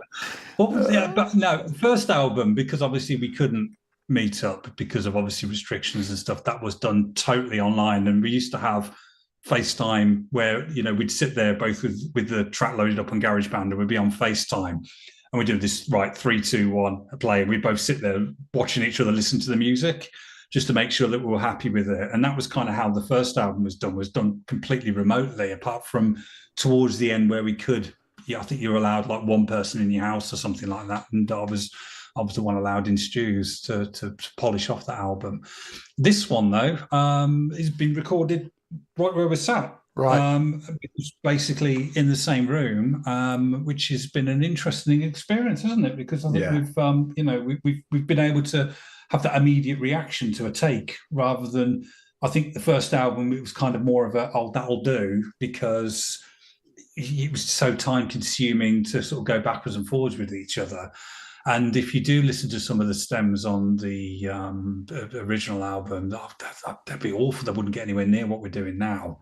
But this time around, we could be a little bit more, I'd record a guitar part and Stu would be kind of like, I don't think you're going to be happy with that. And we'd listen back and it's like, no, let's redo it again. So we've been able to be a bit more, a little bit more concentrated with it this time around. Yeah, we still use a lot of the same methods, so we still use FaceTime a lot. So if I'm mixing something or I've put something onto something, then we'll both go in at the same time and FaceTime up and chat it through. But then what we typically would do is sort of like every Tuesday, I think it was, we were getting together round here and putting it all together. And that's why it came together so quickly as well, because we had some decent time to be able to sit down and just like get through the track. We'd be doing like almost like a tracker session.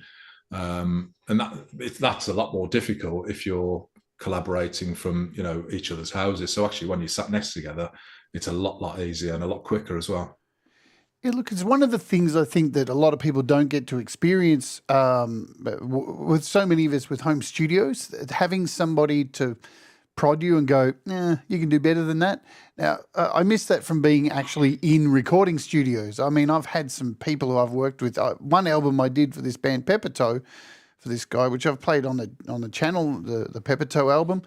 Every take I did, I think it took us like 4 months to record that album all up, but every single take I did, I would see the back of this dude's head, because it was in a small little home studio still, and he'd just go, you can do better. You can do better. You can. I swear to God, by the third month, I was behind. I remember doing a vocal take and being behind him and going, "Fuck up." That is so true. When you sat in the same room doing that, and I've got a bit of an OCD for it as well. I know Andy has as well, and we want to have something as polished as possible. But giving feedback to someone sat in the same room is quite a challenging concept. And I know in the back of his head he's thought, "Fuck off, Stu." That one was on the button, and I'm like, no. I think you've got another one in the locker. Give him the guitar and go, right, you do it. But my ethos is though, right? Because once you release it, right, it's done. And and I remember I can listen to loads of songs on the first album, and I'm like, I'll cringe at some of the like vocals. I'll cringe at some of the bits that we've done on that. And you sort of learn to try and get it as close as you can. You can overproduce, can't you? You can overthink something and try and go over it. So we are pretty cool with going, right, I think that's it. Enough's enough. 72 takes on the same guitar solo is enough. But yeah, it's certainly different. And to be fair, it's normally me, trying to give Andy a load of feedback, and he takes it ever so well. Because it used to be, he used to send it me like on WhatsApp, and if I didn't like it, I'd like ignore him. What a total. He'd know if it was shit, because I'd just ignore him, and that was our way of giving each other feedback. If it was quality, I'd be like, "Let's bang on, that is, mate." I think it's a valuable thing when you are pushed. I do miss it when I'm Even though I'm super critical of every single thing that I do, but I think for a lot of people, if they had someone like that over their shoulder just going, you could do it again, I think a lot of people miss out on that stuff these days at home studios. It feels shit at the time. It really does. I don't think there's ever been a time when I've been recording in the studio and had that person doing that, where in my head I've gone like, fuck, you all fucking run you down in a car.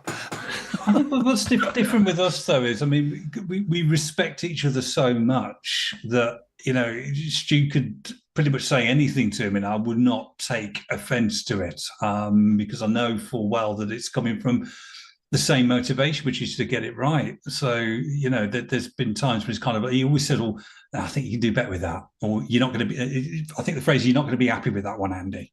And 9 times out of 10 is right. And it's kind of like, well, okay, that's just what's making the song sound better. So don't take any offence to anything. And I'll do the same with his vocals as well. I'm a bit more subtle, a bit more subtle than you are, I think. But he knows when I'm not happy with it. I think you beat yourself up more than anyone else. Do you think you beat yourself up more as a musician, Andy? Like even before you were saying, these songs aren't my stuff that I put out weren't that good. I thought that stuff was great. So, do you think you beat yourself up more than Stu beats himself up?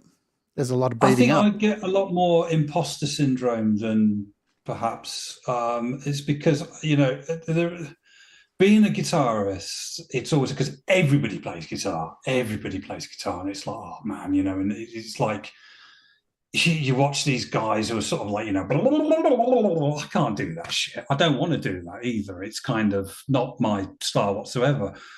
And I don't know. I sort of like, I'll share something, and it's kind of like, oh God, I'm waiting for the critique to come back or whatever.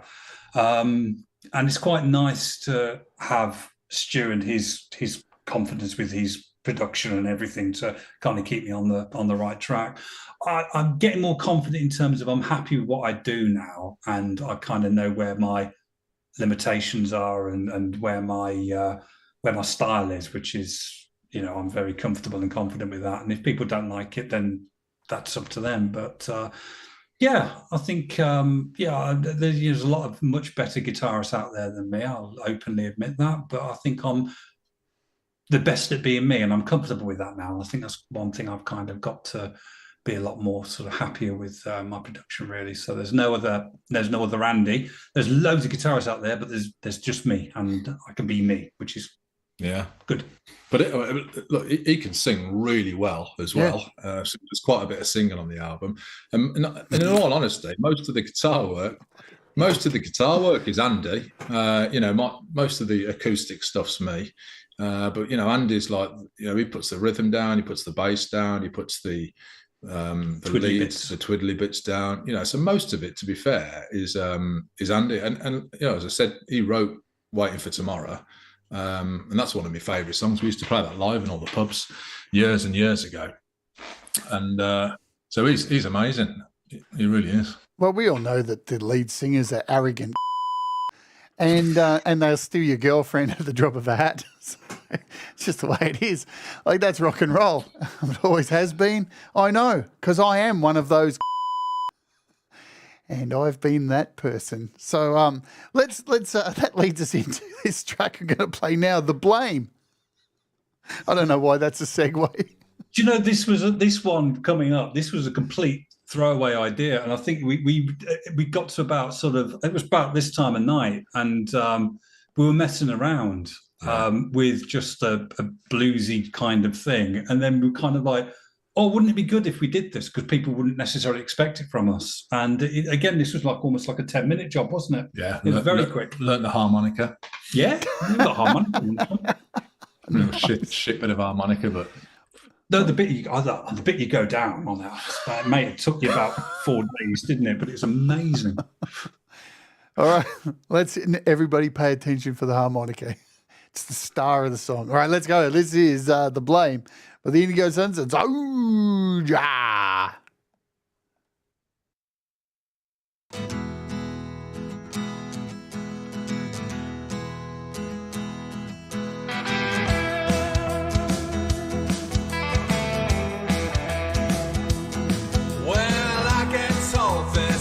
1,000 times a day. The truth is I don't listen to what you say. I don't walk the walk, but I can talk the talk. Anything you want to hear me say.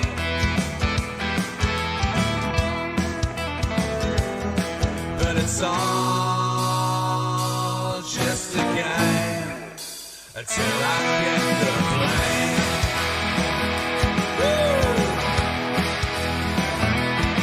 Well, I get told this 1,000 times a day. You just wanna have it all your way. I don't walk the walk, but I can talk the talk. Anything you want to hear me say.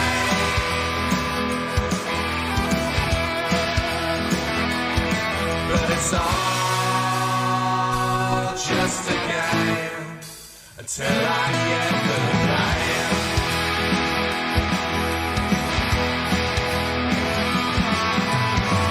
Even if it's raining outside, I always get the blame. As you point your finger at me, girl, the outcome's just the same. And if the shoes don't fit so good, you always go insane, but then you wait until I get the blame.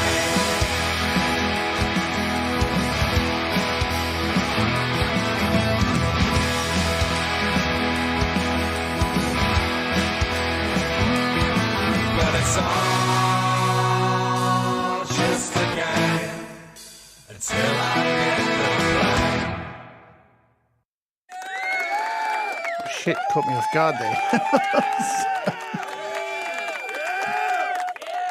Doing a show like this, I've got three things running at the same time. What am I trying to do here? Awesome stuff. I love the video clip. Again, something different, something nice and simple. It's a really catchy song, that one. I mean, that's, again, I was hoping that you weren't going to get more, come out and do a Queensryche album and be more complex, because that's the thing about the Indigo Sunsets that is a winner. It's simple, and simple music fucking sells. Simple music gets people hooked, and that's all there is to it. I think the funny thing about that video as well is I think one of the YouTube comments we got was off Auntie G, and she put on there, "Oh, I really love the video. How did you guys do that?" And I think I messaged her back on YouTube and said, "Oh yeah, me and Stu dressed up in these neon outfits." And she didn't quite get the British sense of humour. She's kind of like, "Oh, that's way too cool. I didn't know you could dance." And I was like, "Oh, bless you."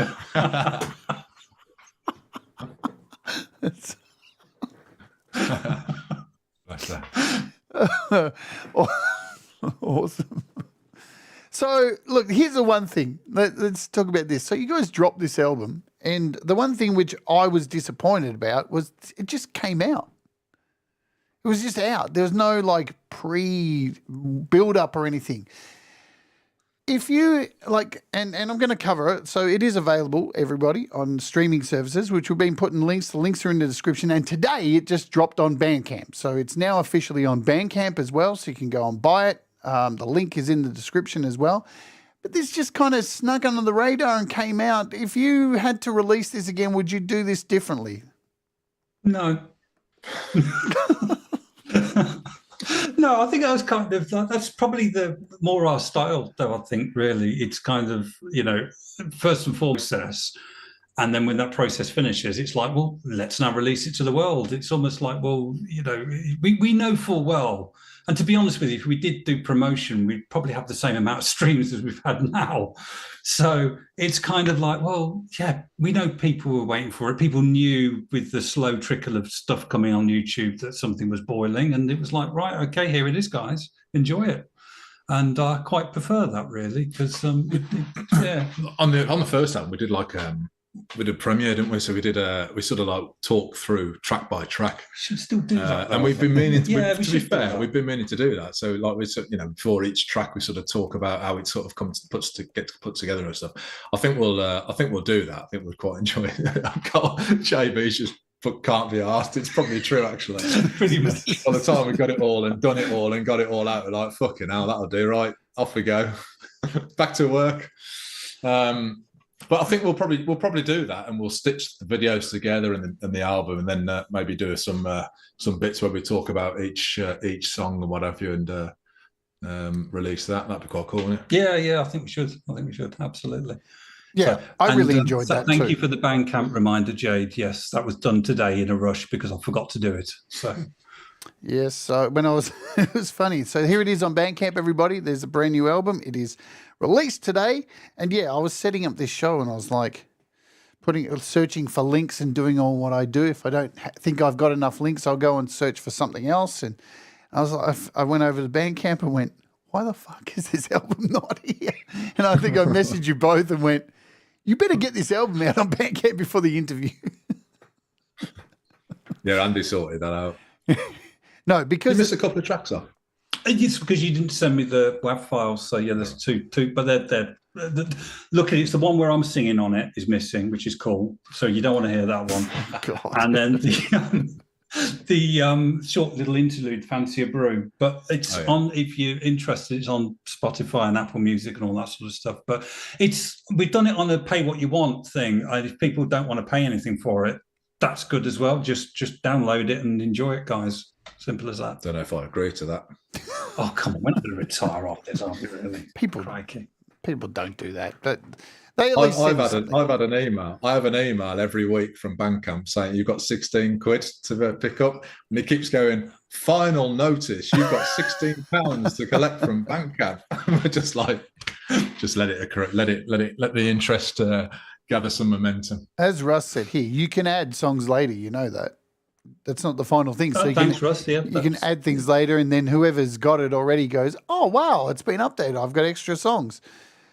So that's the beauty of Bandcamp. Perfect. I think Bandcamp's amazing. You know, I think a lot of people around the community are using Bandcamp as well because they feel like they can actually pay artists directly instead of like streaming's great to have your music up with all these amazing artists in the world, but Bandcamp just has something really special. And I really hope Bandcamp doesn't get bought out and destroyed. It's been bought out a few times, but hopefully it continues on because it really is the underground, scene for music. I love Bandcamp. I can't praise it enough.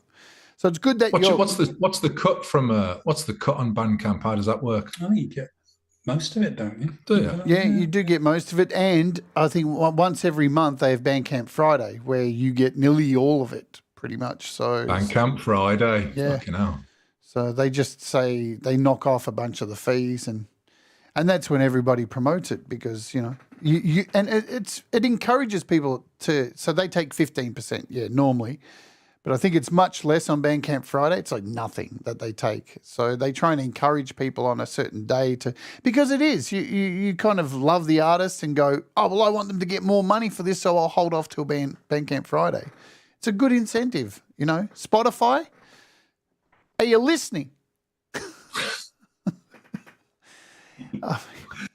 I'm going to talk about Spotify on the rant this week. I mean, their CEO came out this week and basically said, hey, it takes nothing for us to make music. Musicians, they don't, they've got it all now. You're valueless.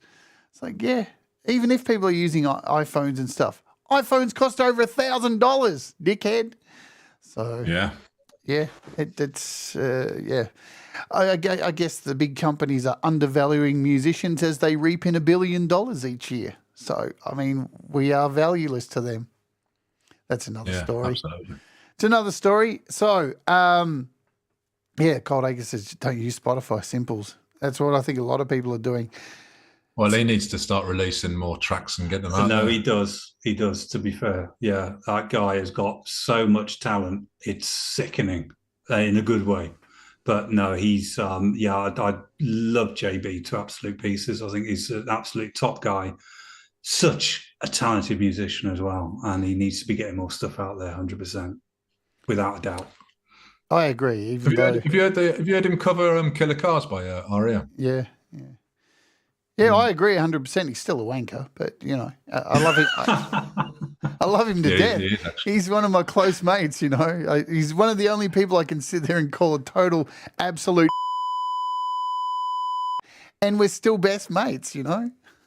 He kicked me out twice out of one of the chat rooms when I was watching one of your videos about a couple of years ago. The first one was a pocket one, wasn't it? Yeah, it's like, I mean, he's still got that spanner, so God knows why he's still got the power of a moderator. He's more, but yeah, he kicked me out. I was out of it for like 10 minutes, I think. He's more responsible now. We've taught him, yeah. Because he used to. That was funny. I remember that first time he did it. It was here in the chat, and he was at work, sitting in a forklift, and he had the phone in his pocket and sat on the phone and put you in a timeout. Brilliant! What a great moderator! You got to love it. He's a beautiful guy, though. We absolutely love him. Yeah, he is. Yes, he is when he's not giving me shit, but you know that's what it is. So we're getting to the end of the show here, and so the album's out. I implore you, folks, go grab it, go get into it. It's a fantastic album. Now you mentioned, so again, this was in GarageBand, and I know you've opened up Logic and had a look at it and gone, you know what? I know Brad's exactly the same way. He's opened up Logic and gone, it's a bit overwhelming. I can suggest to you, if you really want to understand Logic a bit easier, the best way to do it is just to open a GarageBand project in Logic. It really helps because you see where everything was and now where everything is, and everything you've done is still there. And if you don't need all the fancy bells and whistles, opening up an older project does help. It helps you find your way around. That's how I found my way around. Yeah, we went in completely blind, actually. We opened it up to do another song a few weeks ago. And we were dancing around it for about an hour. And then we were like, right. What's that button do? Yeah. Couldn't even work out how to extend the bars. So, you know, on GarageBand, you can like extend the bars to however many it is. Couldn't even work that out. Couldn't work out how to like put a audio interface on or plug the guitars in and get all that working. So, yeah, we probably need to go back and do some research on it, but we probably need our children to show us it's tech, isn't it? That's what we need. Back to old faithful, back to old GarageBand. Yeah. But there's nothing wrong with it, right? No, there isn't. No, you know, it's there's still things on GarageBand that I still don't know what I'm doing with, you know, and but it does what we need it to do. Look, that's with any door. I preach that here on this channel. It's not about the door. It's about what you feel comfortable using. They all do the same thing. Pete's has said it for years and years. It's ones and zeros. It just is that. I mean, it just depends on if you I mean, where I think something like Logic, you know, does help is to have things like buses and where you can just put an effect on one bus and then have only one effect instead of an effect on every channel. That one bus can send it to the channel. So you're only running one instance of an effect, right? Are you still talking English, Jade? I'm not even looking at you. I'm looking at Stu. Double-decker bus, or what kind of a bus are you talking about? Fucking hell. But no, I think for the ease, once you understand buses and stuff like that, I've moved across. I open up GarageBand now and just go, God, it feels so primitive. But that's me. You know, yeah. But there's people out there who've been complaining for ages. I want Logic, and now that they've got Logic, they're just going, but I want something else now. So you can't please everybody, you know. Yeah. And I think as well, you can get sort of lost so much in the production and forget that actually you're still trying to perform music. Yeah, because if it's a shit song, it's a shit song, isn't it? Yeah, and if you play badly, you play badly. There's only so much editing you can do to it. I mean, it's like I said earlier, you know, half the tone comes from what you're playing anyway. So, yeah, let's not overthink. Our bass that we use, we put nothing on that at all. It's just a clean channel going. That's why you can't hear it. And it's like, well, that will do. You know, it works. So yeah, don't overthink it, guys. You don't need all these apps. I know we're on How to App on iOS. No, but you it's don't true. need it all. I say it as well. I say it as well. Yeah. You know, you don't. You know, one reverb's fine, and a little bit of delay, and maybe an amp modulator. What's one we use? Tone bridge occasionally. Just generally go for love spreads and input that in. Yeah. And it's like, that's it. And I think that's probably why we sound quite uniform across the tracks as well, is because we know what sounds good, so we just naturally gravitate towards that. So just don't overthink it. It's funny you say that about uniformity. It's one of the rants I've got planned coming up about if I hear this all the time, right?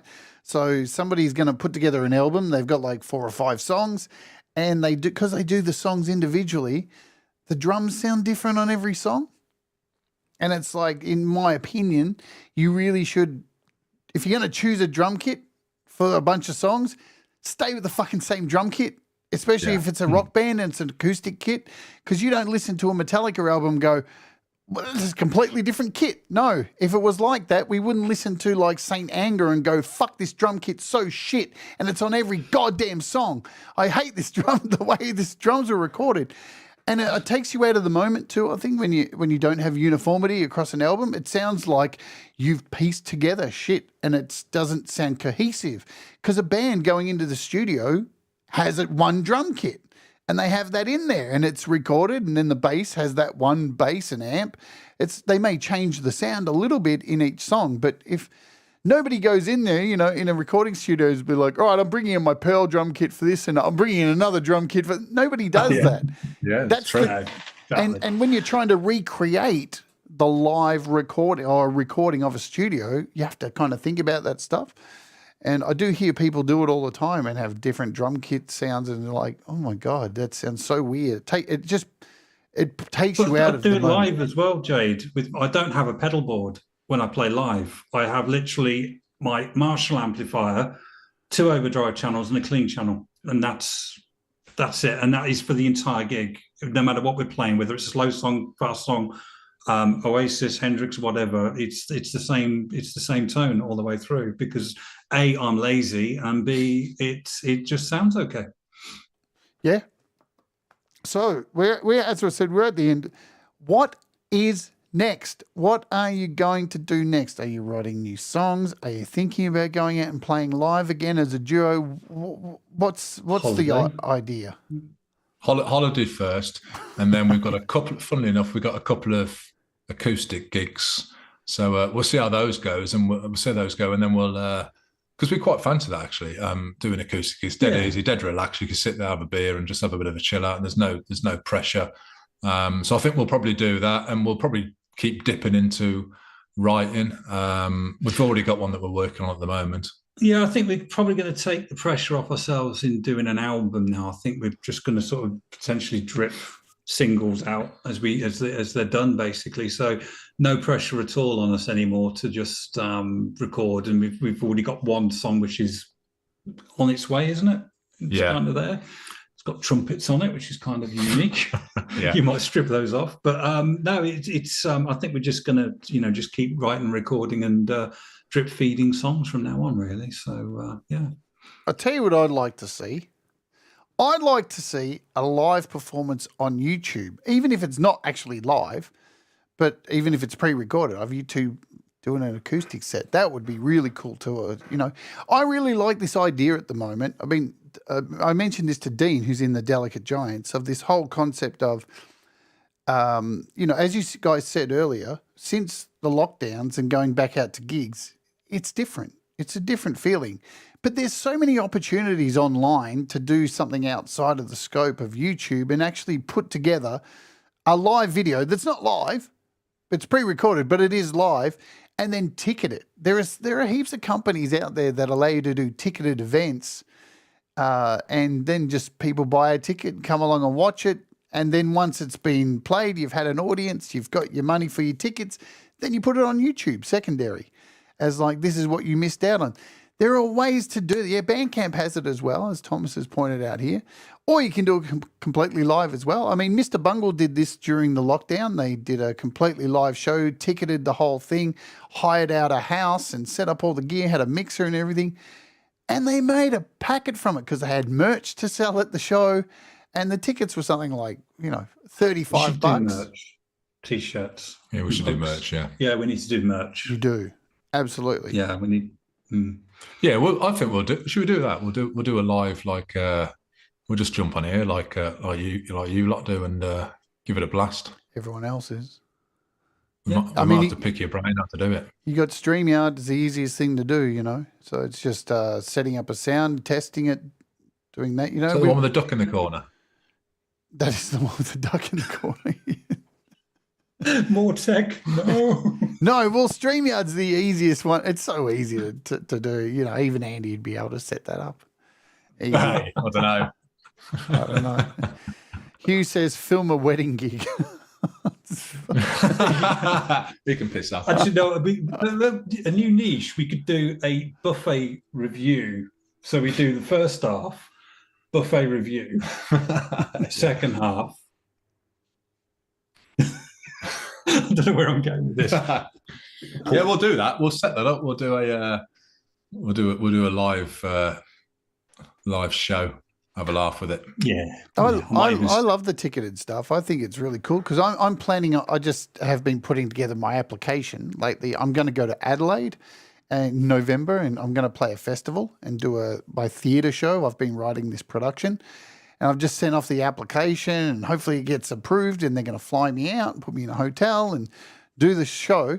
But I've organised in the application that I want to do a ticketed thing where not only are people seeing it live over there and paying tickets to come and see it in flesh, but to set up a ticketed thing through them as well, and people can watch it online, and then I give them a cut of the tickets, and I think it'll work. So you're keeping both audiences involved. So, and it still feels, yeah.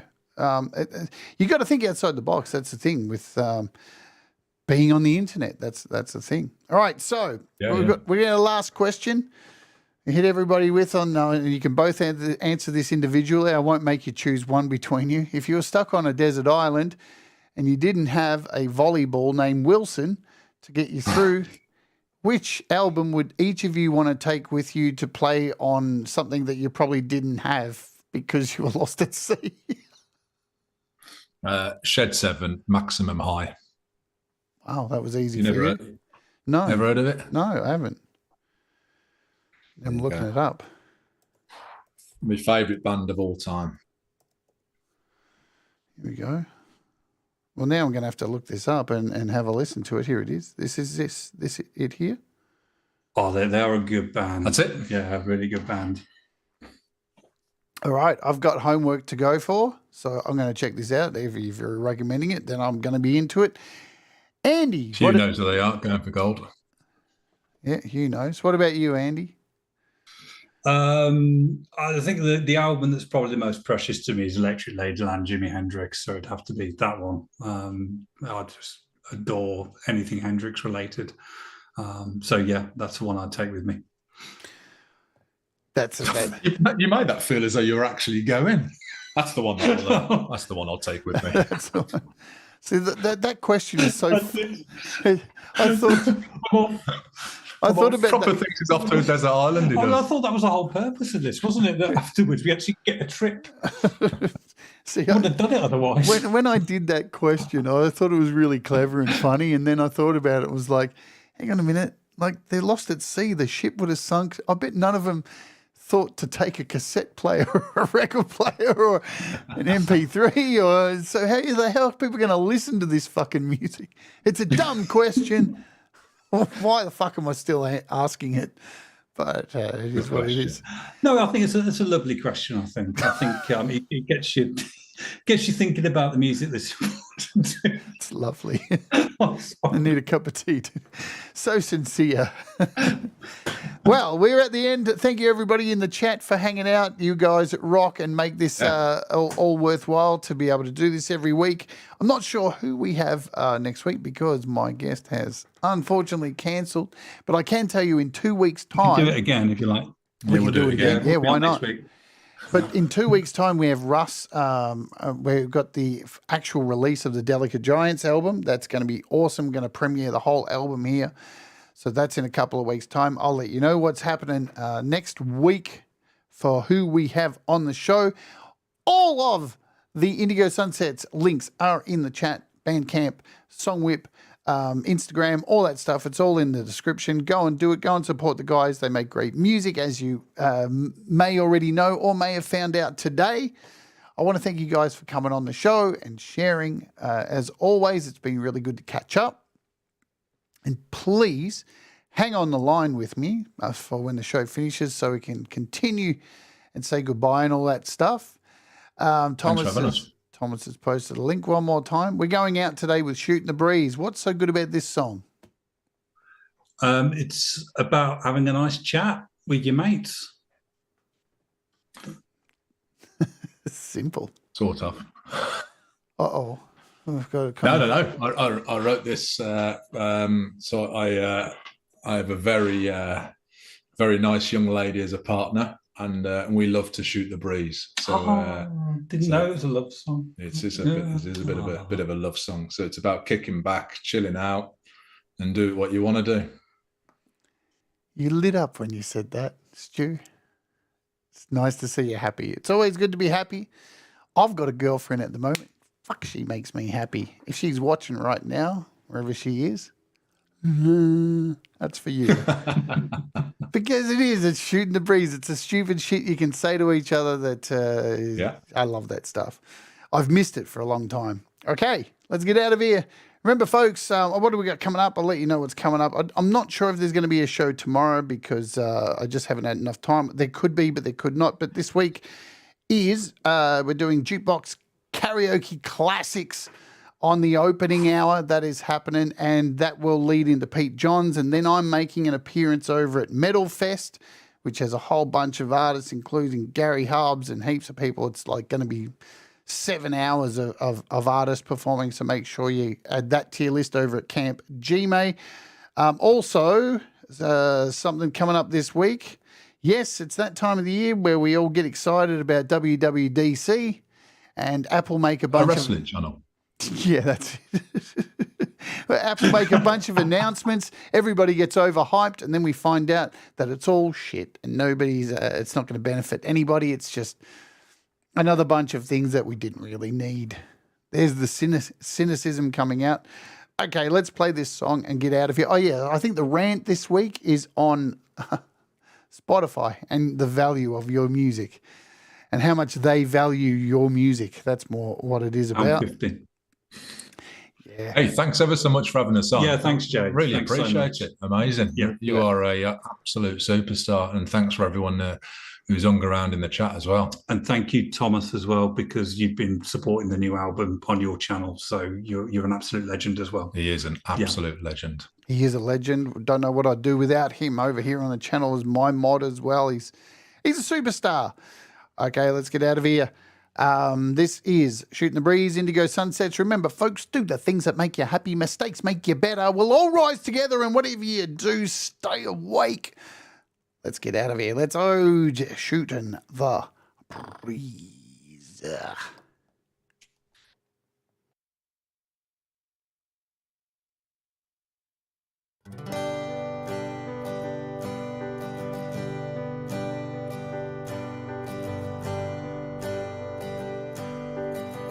We're flying over the trees, just shooting the breeze.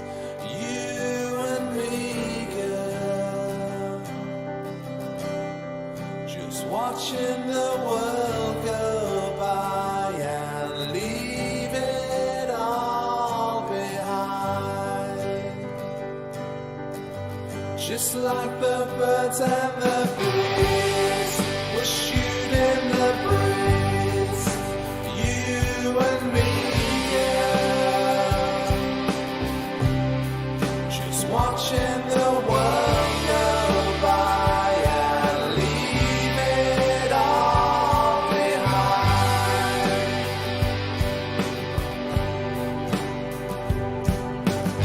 Sometimes it feels like we're lost in a moment. The time just passes by.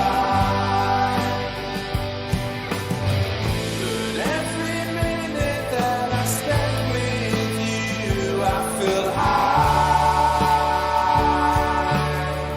Sailing over the seas and shooting the breeze. You and me, girl, just watching the world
And a big thank you to our sponsors for today, DistroKid. Remember, you can sign up to DistroKid and use my code distrokid.com/VIP/JadeStar for 7% off your first year.